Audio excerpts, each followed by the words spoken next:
प्रतीक्षा का फल मीठा होता है। अध्याय 1। चंदनपुर गांव का प्यारा बालक। चंदनपुर गांव बहुत ही सुंदर और शांतिपूर्ण था।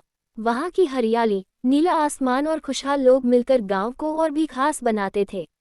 उसी गांव में एक नन्हा बालक रहता था, जिसका नाम रामू था। रामू बहुत ही समझदार, परिश्रमी और जिज्ञासु था। उसे हमेशा कुछ नया करने की इच्छा रहती थी। रामू का परिवार खेती करता था और वे लोग बहुत मेहनती थे। रामू के पिता ने उसे सिखाया था कि मेहनत करने से ही सफलता मिलती है और किसी भी अच्छे परिणाम के लिए धैर्य जरूरी होता है। रामू ने यह बात हमेशा अपने दिल में बसा ली थी। अध्याय 2। सुनहरी फसल की उम्मीद। एक दिन रामू के पिता ने उसे एक खास बीज दिया और कहा, रामू, ये बीज बहुत ही विशेष है। इसे अगर अच्छे से सींचा जाए और समय दिया जाए तो यह एक सुनहरी फसल देगा। रामू ने उत्साहित होकर बीज को लिया और अपने बगीचे में उसे बो दिया। उसने हर रोज उसे पानी दिया और उसकी देखभाल की, लेकिन कुछ दिनों बाद भी बीज में कोई अंकुर नहीं फूटा। रामू थोड़ा उदास हो गया, पर उसने अपने पिता की बात याद की और धैर्य बनाए रखा। अध्याय 3। धैर्य की परीक्षा। समय बीतता गया और रामू ने धैर्यपूर्वक अपने बीज की देखभाल जारी रखी। गांव के बाकी बच्चों ने रामू का मजाक उड़ाया और कहा, तुम्हारा बीज कभी नहीं उगेगा, तुम्हारी मेहनत बेकार जा रही है। रामू ने उनकी बातों पर ध्यान नहीं दिया और अपने काम में लगा रहा। उसने खुद पर विश्वास रखा और धैर्यपूर्वक अपने बीज की सेवा करता रहा। अध्याय 4। पहले अंकुर की खुशी। एक दिन रामू ने देखा कि उसके बीज से एक छोटा सा अंकुर फूटा है। उसकी खुशी का ठिकाना नहीं रहा। उसने तुरंत अपने पिता को ये खुशखबरी सुनाई। उसके पिता ने उसे गले लगाते हुए कहा, देखा रामू, धैर्य और मेहनत का फल हमेशा मीठा होता है। बस ऐसे ही मेहनत करते रहो और धैर्य बनाए रखो। रामू ने अपने पिता की बात को और भी मन में बसा लिया और अपनी मेहनत को और भी बढ़ा दिया। अध्याय 5। फसल का विस्तार। अंकुर धीरे धीरे बढ़ता गया और एक छोटा पौधा बन गया। रामू ने उसे अच्छे से पानी दिया, खाद डाली और उसकी देखभाल की। पौधा तेजी से बढ़ता गया और जल्द ही उसमें फूल आने लगे। गांव के लोग भी अब रामू की मेहनत और धैर्य की तारीफ करने लगे। वे कहते, रामू ने साबित कर दिया कि धैर्य और मेहनत से सब कुछ हासिल किया जा सकता है। अध्याय 6। फल का इंतजार। फूलों के बाद अब रामू को फलों का इंतजार था। उसने देखा कि पौधे में छोटे छोटे फल आने लगे हैं। उसने और भी ध्यान से पौधे की देखभाल की। हर दिन वह देखता कि फल और भी बड़े और मीठे होते जा रहे हैं। रामू के मन में एक नई उम्मीद जागी। उसने सोचा, जल्द ही मेरी मेहनत का फल मुझे मिलेगा। अध्याय 7। फसल की खुशी। आखिरकार वह दिन आ ही गया जब रामू के पौधे में पूर्ण रूप से पके हुए सुनहरे फल लगे। रामू की मेहनत और धैर्य ने उसे मीठा फल दिया। उसने अपने परिवार और दोस्तों को वह फल दिखाया और सभी ने उसकी तारीफ की। रामू ने फल को अपने परिवार के साथ मिलकर खाया और उसे एहसास हुआ कि सचमुच प्रतीक्षा का फल मीठा होता है। उसने अपने पिता से कहा, पिताजी, आपने सही कहा था कि मेहनत और धैर्य का फल हमेशा मीठा होता है। मैंने इसे आज महसूस किया। अध्याय 8। गांव वालों के लिए प्रेरणा। रामू की कहानी पूरे गांव में फैल गई और वह सभी के लिए प्रेरणा का स्रोत बन गया। गांव के बच्चे, जो पहले उसका मजाक उड़ाते थे, अब उसकी तारीफ करते थे और उससे सीखने की कोशिश करते थे। रामू ने अपने अनुभव को सभी के साथ साझा किया और उन्हें धैर्य और मेहनत का महत्व समझाया। अध्याय 9। नई चुनौतियां। रामू की मेहनत और धैर्य की कहानी यही खत्म नहीं हुई। उसने अपनी इस सफलता को एक नई चुनौती की तरह लिया और गांव के अन्य बच्चों के साथ मिलकर एक नया प्रोजेक्ट शुरू किया। उन्होंने एक बगीचा बनाने का निर्णय लिया, जिसमें वे तरह तरह के पौधे और फूल उगाएंगे। रामू ने अपने अनुभव से सभी को सिखाया कि कैसे धैर्य और मेहनत से किसी भी प्रोजेक्ट को सफल बनाया जा सकता है। उसने बच्चों को बताया कि उन्हें हमेशा अपने लक्ष्य पर ध्यान केंद्रित करना चाहिए और मेहनत से पीछे नहीं हटना चाहिए। अध्याय 10। बगीचे की शुरुआत। रामू और गांव के बच्चों ने मिलकर बगीचे की शुरुआत की। उन्होंने सबसे पहले जमीन को तैयार किया और उसमें खाद डाली। फिर उन्होंने विभिन्न पौधों के बीज बोए और उन्हें अच्छे से पानी दिया। सभी बच्चे बहुत उत्साहित थे और उन्होंने रामू की तरह मेहनत करने का संकल्प लिया। रामू ने उन्हें हर कदम पर मार्गदर्शन किया और उनकी मदद की।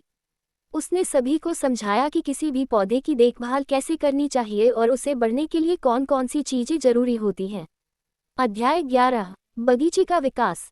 बगीचे में धीरे धीरे पौधे उगने लगे। बच्चों ने रामू के मार्गदर्शन में मेहनत की और हर दिन बगीचे की देखभाल की। उन्होंने देखा कि उनकी मेहनत रंग ला रही है और पौधे तेजी से बढ़ रहे हैं। ये देख सभी बच्चे बहुत खुश हुए और उनकी मेहनत और भी बढ़ गई।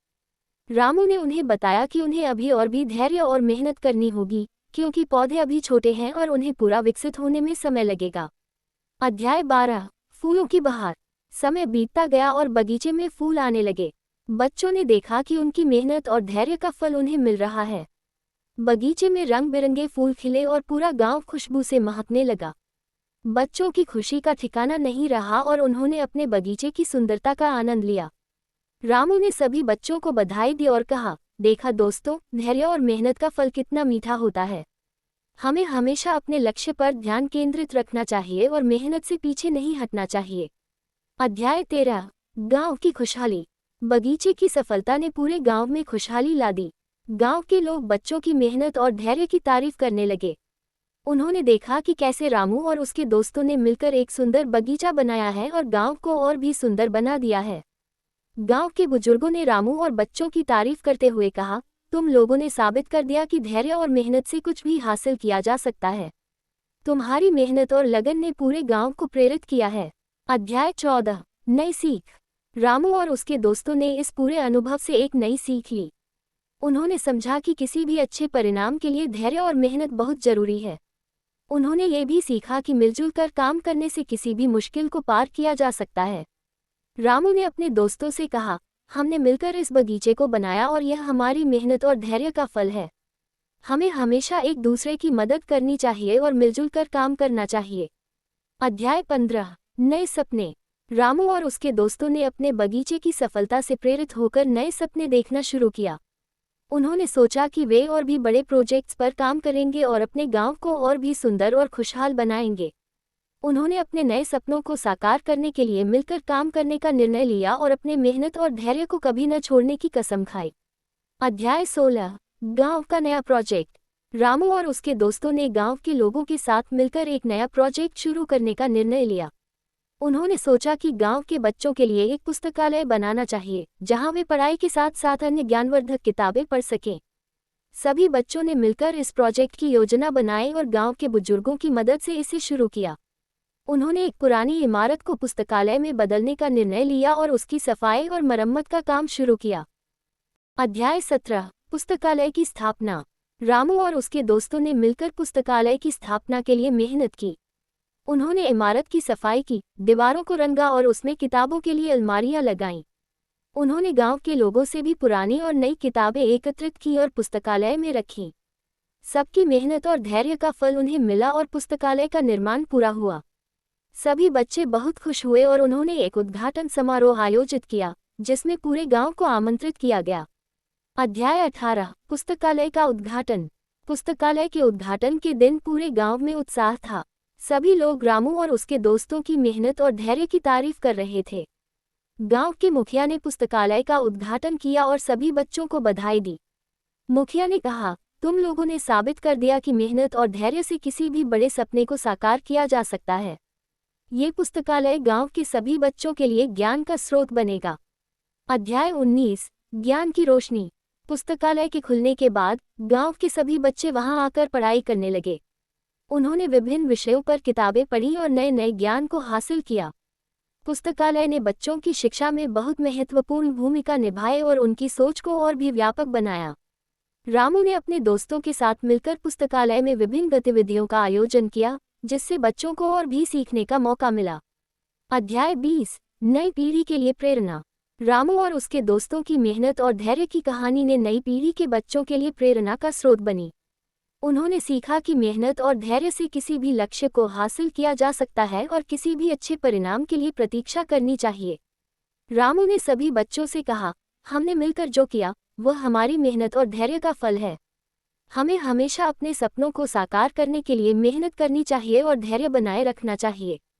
अध्याय 21 भविष्य की योजनाएं। रामू और उसके दोस्तों ने भविष्य के लिए नई योजनाएं बनाई। उन्होंने सोचा कि वे अपने गांव को और भी विकसित करेंगे और नई नई परियोजनाएं शुरू करेंगे। उन्होंने तय किया कि वे गांव में एक खेल का मैदान बनाएंगे, जहां बच्चे खेलकूद कर सकें और शारीरिक रूप से स्वस्थ रह सकें। उन्होंने इसके लिए योजना बनाई और काम शुरू किया। अध्याय 22 खेल का मैदान। रामू और उसके दोस्तों ने मिलकर खेल का मैदान बनाने का काम शुरू किया। उन्होंने जमीन को साफ किया, उसमें घास लगाए और विभिन्न खेलों के लिए उपकरण लगाए। सभी बच्चों ने मेहनत की और थोड़े समय में ही खेल का मैदान तैयार हो गया। बच्चों ने खुशी खुशी वहां खेलना शुरू किया और उनका शारीरिक विकास भी होने लगा। अध्याय 23 गांव की खुशहाली। रामू और उसके दोस्तों की मेहनत और धैर्य ने पूरे गांव को खुशहाल बना दिया। उन्होंने गांव के विकास में महत्वपूर्ण भूमिका निभाई और सभी के लिए प्रेरणा बने। गांव के बुजुर्गों ने कहा, तुम बच्चों ने साबित कर दिया कि धैर्य और मेहनत से किसी भी बड़े काम को पूरा किया जा सकता है। तुम्हारी मेहनत और लगन ने पूरे गांव को खुशहाल बना दिया है। अध्याय 24 गांव का गौरव। रामू और उसके दोस्तों की कहानी ने गांव को गौरवान्वित किया। उनके कार्यों ने साबित कर दिया कि मेहनत और धैर्य का फल हमेशा मीठा होता है। उन्होंने अपने गांव को एक नई पहचान दी और सभी के लिए प्रेरणा बने। रामू के पिता ने कहा, तुमने साबित कर दिया कि मेहनत और धैर्य से कोई भी बड़ा काम किया जा सकता है। तुम्हारी यह कहानी हमेशा सभी के लिए प्रेरणा बनी रहेगी। अध्याय 25 समापन। रामू और उसके दोस्तों की कहानी ने साबित कर दिया कि धैर्य और मेहनत से किसी भी बड़े सपने को साकार किया जा सकता है। उनकी मेहनत और धैर्य ने पूरे गांव को खुशहाल और विकसित बनाया। रामू ने अपने जीवन में ये सीखा कि प्रतीक्षा का फल मीठा होता है और मेहनत और धैर्य से किसी भी मुश्किल को पार किया जा सकता है। उसकी यह कहानी हमेशा सभी के लिए प्रेरणा बनी रहेगी और सभी को सिखाएगी कि हमें अपने सपनों को साकार करने के लिए मेहनत और धैर्य से काम करना चाहिए। समाप्त। दोस्तों, अगर आपको ये कहानी पसंद आए हो तो कृपया मेरे चैनल को सब्सक्राइब करें, इसे लाइक और शेयर करें और मुझे कमेंट करके बताएं। धन्यवाद।